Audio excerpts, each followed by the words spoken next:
আমাদের অনেকের জীবনে এমন অনেক ঘটনা ঘটেছে। আমরা যখনই আমাদের কোনো গুরুত্বপূর্ণ কাজ বা কোনো লক্ষ্য, স্বপ্ন কথা মানুষদের কাছে শেয়ার করি বা বলি, পরে আমরা দেখি ওই কাজটার মধ্যে আমরা সফল হতে পারি না। ওই কাজটা আমরা শেষ করতে পারি না। আবার অনেকে শুরু করে কিন্তু শেষ করতে পারে না। আবার অনেকে শুরুও করতে পারে না। এর একটাই সমস্যা, সেটা হচ্ছে বলার কারণে, গোপন না রাখার কারণে। আজকের ভিডিওতে আমি ৫ টা শক্তিশালী পাওয়ারফুল রুলস বলবো, যেগুলা ফলো করলে তুমি তোমার স্বপ্ন বা লক্ষ্য যেকোনো কিছু গোপন রেখে অর্জন করতে পারো। ১ম নাম্বার রুলস, তোমার লক্ষ্য গোপন রাখো।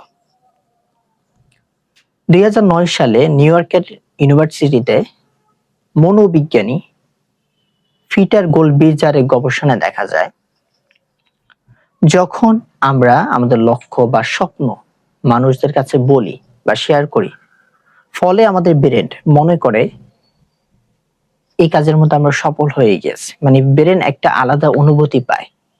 তারপর তার ফলে ওই কাজের গুরুত্ব কমে যায়, ব্রেনের কাছে ওই কাজের গুরুত্ব কমে যায়। এজন্য আমরা ওইটা সফল হই না বা ওইটা করতে পারি না। একটা কথা আছে, তুমি যে কোনো কাজ তখনই করতে পারবা যখন তোমার ব্রেন তোমার সাথে থাকবে, না হলে তুমি করতে পারবা না। এক জনপ্রিয় ব্যক্তির একটা উক্তি আছে, ওয়ারেন বাফেট, তিনি বললেন, the difference between successful people and very successful people is that very successful people she know to almost everything. মানে কম কথা বেশি ফলাফল পাবা, আর কম সমালোচনা বেশি ফোকাস দিতে পারবা, আর গোপনে কাজ বেশি অগ্রগতি পাবা। এজন্য লড়াই করা একদম গোপনে, একদিন পুরো দুনিয়া সফলতার স্লোগান দিবে। ১ম নাম্বার রুলস থেকে আমরা এটাই বুঝতে পারলাম, আমাদের লক্ষ্য, স্বপ্ন যেটাই হোক না কেন, ওইটাকে গোপন রাখতে হবে। কোনো মানুষের কাছে শেয়ার করা যাবে না, বলা যাবে না। তখনই বলবা যখন তুমি সফল হয়ে গেছো। আরেকটা কথা, তুমি বলা লাগবে না তো, যখন তুমি সফল হয়ে যাচ্ছ অটোমেটিক তো মানুষ দেখবেই। আগ থেকে বললে অনেকে তোমার সমালোচনা করবে, অনেকে তোমাকে করতে দিবে না। এজন্য গোপন রাখো। ২য় নাম্বার রুল হলো, তোমার প্ল্যান বা পরিকল্পনা যেটাই হোক, সেটা কারো কাছে শেয়ার করবা না, কোনো মানুষের কাছে শেয়ার করবা না। গবেষণায় দেখা যায়, যখনই এটা শেয়ার করবা, তখন এই কাজটা, এই প্ল্যানটার উপরে কাজ করার গুরুত্ব কমে যায়, তাকিদ কমে যায়। ইলং মাস্ক বললেন, focus on signal over noise. মানে তুমি এটা গোপন রাখার কারণে কি উপকার হবে?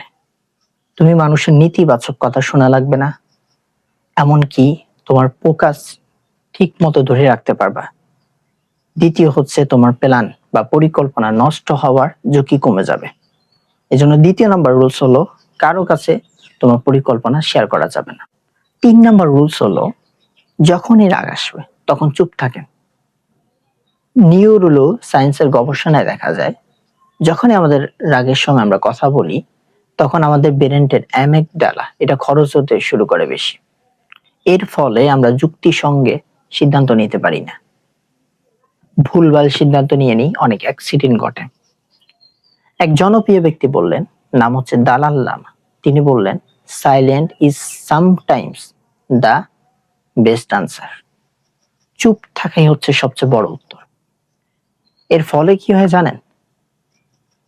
আপনার সম্পর্ক নষ্ট হওয়ার সম্ভাবনা কমে যায়, অনুশোচনা করার সম্ভাবনা কমে যায়, কোন অ্যাক্সিডেন্ট, বড় কোন অ্যাক্সিডেন্ট ঘটার সম্ভাবনা কমে যায়। জন্য চুপ থাকেন, এটাই সবচেয়ে বড় উত্তর। ৪র্থ নাম্বার রুলস হলো, অহংকার করো না। যখনই তুমি সাকসেসফুল হবা বা সফল হবা, অহংকার কখনো করবা না। একটা কথা আছে, অহংকার হচ্ছে পতনের মূল, বিনয় হচ্ছে বড় সফলতা। যখনই তুমি বিনয় হবা, তুমি আরো অনেক দূর যেতে পারো। আর যদি অহংকার করো, তোমার পতন ওইখানেই করবে। ৫ম নাম্বার হচ্ছে, গোপনে কাজ করো, কাউকে বলবা না। এই পৃথিবীতে সফল ব্যক্তি, উদ্যোক্তা যারা আছে, সবাই এটা ফলো করতেন, বিল্ড ইন সাইলেন্ট। মানে তাদের লক্ষ্য, পরিকল্পনা কোনো কিছু কাউকে বলতেন না, তারা গোপনে কাজ করতেন। নিকোলা টেসলা, তিনি বললেন, be alone, that is the secret of invention. এজন্য কাজ করো গোপনে, কারোর সাথে শেয়ার করবা না।